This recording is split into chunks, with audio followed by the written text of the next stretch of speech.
ایک واقعہ، ایک سبق۔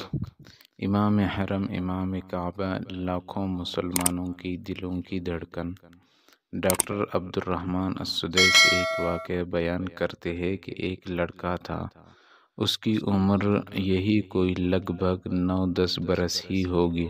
وہ بھی اپنے عمر کے لڑکوں کی طرح شریر تھا، بلکہ شاید ان سے کچھ زیادہ۔ ایک دن اس کے گھر مہمان آ گئے۔ اس کے ماں نے اپنے مہمانوں کے لیے کھانا تیار کیا۔ یہ لڑکا بھی قریب ہی اپنے دوستوں کے ہمراہ کھیل رہا تھا۔ ماں نے جیسے ہی سالن تیار کیا، بچے نے شرارت سے اس سالن میں مٹی ڈال دی۔ اب آپ خود ہی اس ماں کی مشکل کا اندازہ لگا سکتے ہیں۔ غصے کا آنا بھی فطری تھا۔ غصے سے بھری ماں نے صرف اتنا کہا کہ اللہ تجھے کعبے کا امام بنا دے۔ اتنا کہہ کر شیخ عبد الرحمن السدیس رو پڑے اور کہنے لگا، کیا آپ جانتے ہو کہ یہ شریر لڑکا کون تھا؟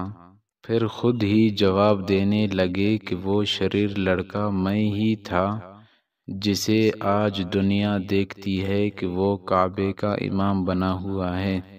سبحان اللہ! یہ ہے ماں کی دعا کا نتیجہ۔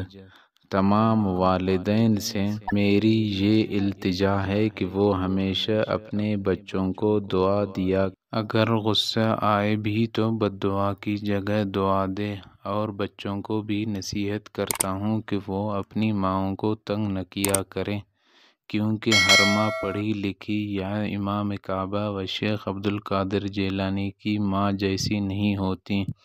اگر ماں نے غصے میں آ کر تمہاری تباہی و بربادی کی بد دعا کر دی تو سمجھو کہ تم کبھی کامیابی حاصل نہیں کر سکو گے۔ اللہ تعالیٰ سمجھنے کی توفیق عطا فرمائے، آمین۔